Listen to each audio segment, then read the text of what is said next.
वसई विरार शहर महानगरपालिकेत जुन्या साचलेल्या कचऱ्याच्या जैव खाणकामाच्या म्हणजेच बायोमायनिंगच्या नावाखाली झालेल्या तब्बल 64 कोटींहून अधिक रुपयांच्या घोटाळ्याची सविस्तर माहिती देण्यासाठी भारतीय जनता पक्षाच्या वतीने आज 26 ऑगस्ट 2026 रोजी एका विशिष्ट पत्रकार परिषदेचे आयोजन करण्यात आले होते।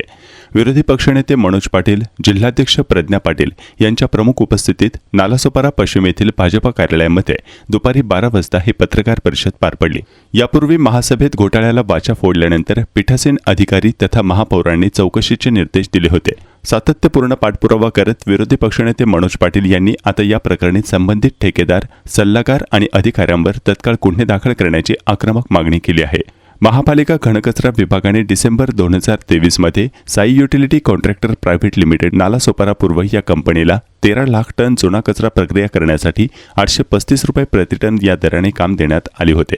सदर काम करताना ठेकेदाराने महापालिकेला दिलेले निर्देश तसेच प्रदूषण नियंत्रण महामंडळाच्या नियमांकडे दुर्लक्ष करून महापालिकेच्या सल्लागार संस्थेसोबत संगनमत करून जवळपास 39 कोटी लाटले।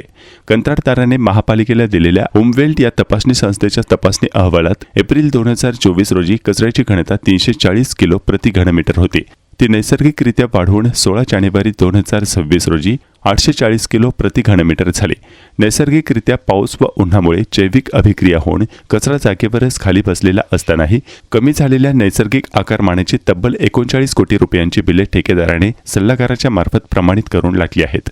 कचऱ्यापासून बनवलेल्या इंधनाच्या वाहतुकीतही अत्यंत गंभीर स्वरूपाचा भ्रष्टाचार उघडकीस आला आहे। होंडा युनिकॉर्न दुचाकी MH12 NX 2213, Maruti Suzuki Dzire MH12 NX 1458, Tata Indica MH14 D2818 आणि अकलूजमधील एका power tiller MH45 AD 1698, Tata Ace jeep छोटा हत्ती MH09 EM 8011 यांसारख्या वाहनामधून प्रत्येकी 26 ते 27 टन RDF वाहून नेल्याची खोटी प्रमाणपत्रे दालमिया आणि अल्ट्राटेक सिमेंट सारख्या नामांकित कंपन्यांच्या नावे सादर करण्यात आली आहेत। इतकेच नव्हे तर महापालिकेने फेरतपासणीसाठी पाठवलेल्या पत्राला बनावट ईमेल ID आणि डोमेनचा वापर करून फेरतपासणी योग्य असल्याचे दाखवले गेले। हा प्रकार थेट तोतयागिरी आणि फसवणुकीचा दखलपात्र प्रकार आहे। कचरा वर्गीकरण प्रकल्पाच्या नावाखाली 10,000 चौरस मीटर नैसर्गिक डोंगराचे खोदकाम करून सुमारे 17,000 ब्रास म्हणजे 49,000 घनमीटर इतक्या दगडाचे बेकायदा उत्खनन करण्यात आले। यातून पालिकेकडून 835 प्रति घनमीटर प्रमाणे 4 कोटी 9 लाख रुपये उकळत दुहेरी लूट करण्यात आली आहे। या संपूर्ण प्रक्रियेत CPHEEO मॅन्युअलचे आणि करारातील अटींचे गंभीर उल्लंघन झाले असून IIT मुंबईच्या अहवालातील महत्त्वपूर्ण सूचनांनाही केराची टोपली दाखवण्यात आली आहे। परिणामी महाराष्ट्र प्रदूषण नियंत्रण मंडळाचा सुमारे 12 कोटी रुपयांचा दंडही पालिकेला सहन करावा लागला आहे।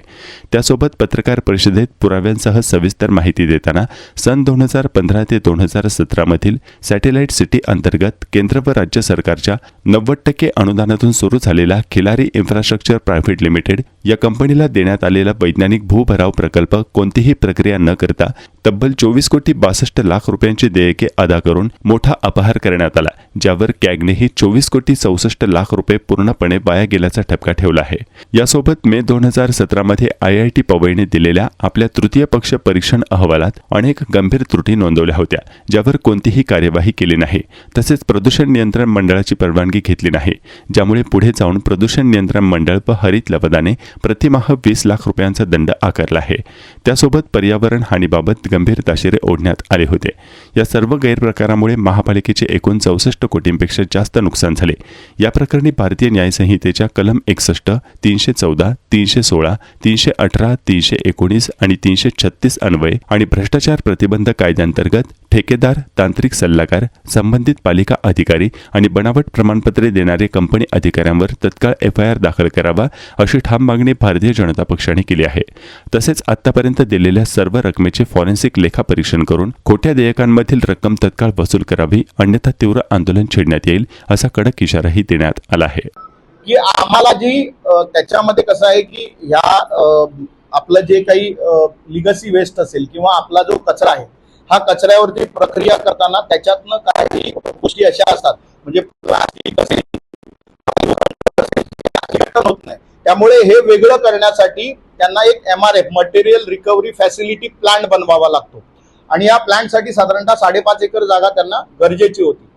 याच्यासाठी त्यांनी तो डोंगर फोडला। पण आपण बघितलं तर ज्या ठिकाणी सायंटिफिक लँड फिलिंग झालेली जो तोही वेळच गेला. पण ती 6.5 एकर जागा उपलब्ध होती, पण त्या 6.5 एकर जागेचा वापर केला गेला नाही. त्या ठिकाणी पुन्हा एकदा कचऱ्याचे डोंगर उभे केले आणि ती 6.5 एकर जागा न वापरता हा डोंगर फोडला गेला. म्हणजे एका बाजूला पर्यावरणाची हानी, त्यानंतर दगडाची चोरी, दुसऱ्या बाजूला सायंटिफिक लँड फिलिंगची जागा जी होती, जी या MRF साठी वापरता येण्यासारखी होती, ती वापरली नाही. म्हणजे सगळ्या बाजूने पर्यावरणाची हानी आणि पैशाची लूट, अशा पद्धतीचा हा सगळा प्रकार आहे.